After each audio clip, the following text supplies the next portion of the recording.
Warahmatullahi wabarakatuh. Bismillahirrahmanirrahim. Alhamdulillahirabbil alamin. Wassalatu wassalamu ala asyrafil anbiya'i wal mursalin. Sayyidina wa habibina wa syafi'ina maulana Muhammadin wa ala alihi washabihi ajma'in, amma ba'du. Yang saya hormati Ketua Travel kita, Ustadz Ilyas, dan juga yang saya hormati semua para jemaah, Bapak Ibu, para tamunya Allah, para tamunya baginda Nabi Muhammad SAW. Alhamdulillah kita semua bersyukur kepada Allah karena pada pagi hari ini kita masih diberikan nikmat sehat oleh Allah Subhanahu wa taala, sehingga kita semua masih diberikan waktu untuk berkunjung ke tempat-tempat yang pernah disinggahi oleh baginda kita Nabi Muhammad sallallahu alaihi wasallam. Dan semoga dengan adanya kita mendatangi tempat-tempat bersejarah ini bisa menjadi salah satu bukti bahwa kita cinta dengan Rasulullah, cinta dengan sahabat baginda Nabi Muhammad sallallahu alaihi wasallam, dan kita berharap kepada Allah semoga kelak nanti di hari kiamat kita bisa dikumpulkan bersama beliau, yaitu di surganya Allah Subhanahu wa taala. Amin amin ya rabbal alamin. Salawat serta salam semoga tetap tercurahkan kepada baginda kita Nabi Muhammad sallallahu alaihi wasallam. Bapak Ibu yang dimuliakan Allah, sekarang kita ini akan berkunjung ke tempat-tempat bersejarah yang ada di dalam Madinah. Yang pertama kita akan mengunjungi Saqifah Bani Sa'idah. Apa? Saqifah Bani Sa'idah. Kemudian kita dilanjutkan mengunjungi Masjid Al-Ghamamah. Kemudian kita akan melihat Masjid Abu Bakar, Masjid Sayyidina Ali. Kemudian kita akan berkunjung ke makam baginda Nabi Muhammad SAW. Kita akan sampaikan rumah Rasulullah. Nanti kita akan mengucapkan salam kepada Rasulullah. Kemudian kita nanti ditutup pergi ke makam Baqi. Pergi ke mana? Ke makam Baqi. Jadi yang pertama kita akan kunjungi apa? Saqifah Bani Sa'idah. Kita perhatikan di depan ini Bapak Ibu, ini yang disebut dengan Saqifah Bani Sa'idah. Nah, ada apa di sini? Kenapa kita kok harus berkunjung ke sini? Karena ini Bapak Ibu yang dimuliakan Allah, ini adalah tempat pemilihan presiden, tempat pemilihan kerajaan pada waktu itu setelah Rasulullah wafat. Nah, sebelum saya melanjutkan tentang sejarah Saqifah Bani Sa'idah, perlu kita mengetahui terlebih dahulu kenapa disebut dengan Saqifah Bani Sa'idah. Kita perhatikan ini kan ada bacaan Saqifah Bani Sa'idah. Nah, kenapa disebut dengan Saqifah? Saqifah itu bahasa Arab. Artinya apa? Saqifah itu artinya atap.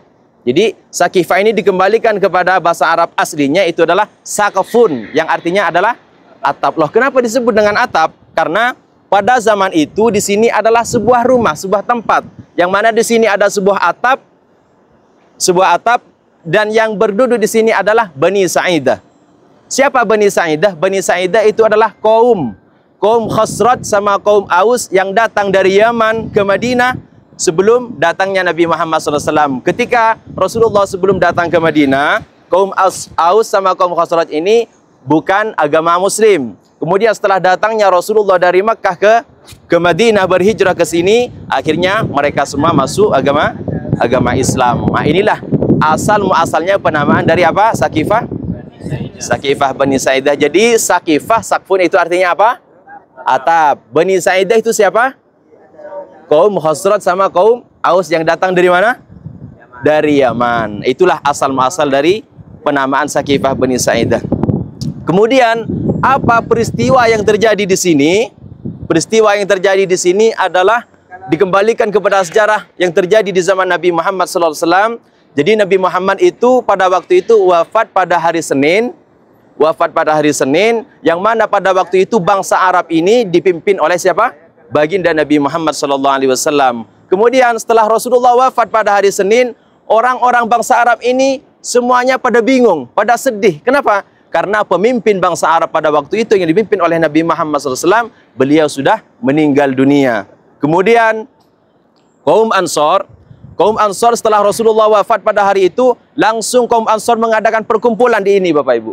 Mengadakan perkumpulan di sini untuk memilih pemimpin siapa yang akan menjadi pengganti dari baginda Nabi Muhammad sallallahu alaihi wasallam. Kemudian dari kaum Ansor mengadakan perkumpulan di sini, ada salah satu dari mereka yang akan dipilih untuk menjadi pemimpin pengganti dari Nabi Muhammad. Siapa? Ini adalah Sa'ad bin Ubadah. Dia adalah yang akan dipilih oleh kaum Ansor. Kemudian setelah Abu Bakar mendengar, setelah Sayyidina Umar mendengar, setelah kaum Muhajirin mendengar bahwa kaum Ansor di sini mengadakan perkumpulan di sini untuk memilih pemimpin. Akhirnya mereka berdatangan ke tempat ini. Abu Bakar pun datang, Sayyidina Umar datang, dan juga kaum Muhajirin datang ke tempat ini. Kemudianlah berkumpullah kaum Muhajirin sama kaum Ansor di tempat ini untuk memilih pemimpin siapa yang pantas menjadi pengganti dari baginda Nabi Muhammad sallallahu alaihi wasallam. Kemudian ada salah satu dari mereka yang menunjuk Sayyidina Umar untuk dijadikan pengganti dari Nabi Muhammad. Kemudian Sayyidina Umar pun tidak menerima dengan pemilihan dari mereka. Kenapa? Karena beliau tidak merasa pantas. Siapa yang pantas menurut Sayyidina Umar? Yang pantas dipilih menjadi pemimpin, dia adalah Sayyidina Abu Bakar.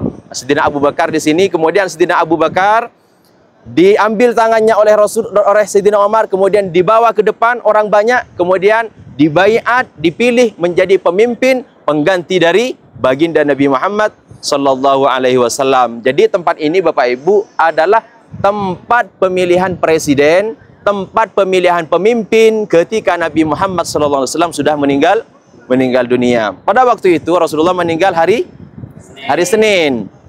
Akan tetapi ketika kaum Muhajirin sama kaum Ansor berkumpul di tempat ini, ada sebagian sahabat yang tidak menghadiri, termasuk Sayyidina Ali. Kenapa beliau tidak hadir? Karena beliau ditugaskan untuk merawat jenazahnya siapa? Jenazahnya Nabi Muhammad sallallahu alaihi wasallam. Kemudian hari Senin lah terjadi perkumpulan di sini. Kemudian pada hari Selasa dibaiat lagi Abu Bakar untuk menjadi pemimpin di Masjid Madinah. Karena pada waktu itu sebagian sahabat tidak hadir, termasuk Sayyidina Ali. Kemudian pada waktu itu Sayyidina Abu Bakar naik ke atas mimbar dan mengumumkan kemarin yang tidak hadir pada hari Senin. Kemudian datanglah Sayyidina Ali dan juga sebagian para sahabat yang tidak bisa menghadiri pada hari Senin. Kemudian mereka semua berbaiat untuk Abu Bakar sebagai menjadi pemimpin dari bangsa Arab ini. Jadi pembaiatan Abu Bakar itu ada dua waktu, pada hari Senin dan pada hari Selasa. Kemudian kapan jenazah Rasulullah dimakamkan? Jenazah Rasulullah dimakamkan pada hari Rabu.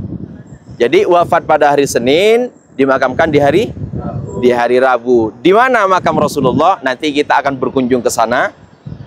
Dan alhamdulillah Bapak Ibu yang dimuliakan Allah, kita bisa berkunjung ke tempat ini, tempat yang penuh dengan sejarah, tempat pemilihan pemimpin bangsa Arab, yaitu pengganti dari baginda Nabi Muhammad sallallahu alaihi wasallam. Semoga dengan adanya kita bisa berkunjung ke tempat ini, kita bisa merenungi begitulah perjuangan baginda Nabi Muhammad sallallahu alaihi wasallam, dan begitulah memilih pemimpin itu tidak asal-asalan. Kita harus memilih pemimpin yang jujur, yang adil, dan ini sudah berada di dalam tubuhnya Abu Bakar. Beliau adalah orang yang adil, orang yang baik, sehingga orang-orang pada waktu itu memilih Abu Bakar untuk menjadi pemimpin pengganti dari baginda Nabi Muhammad sallallahu alaihi wasallam. Mungkin itu yang bisa saya sampaikan. Kurang lebihnya mohon maaf. Akhirul kalam wal afa minkum. Ihdinas siratal mustaqim. Assalamualaikum warahmatullahi wabarakatuh. Waalaikumsalam warahmatullahi wabarakatuh.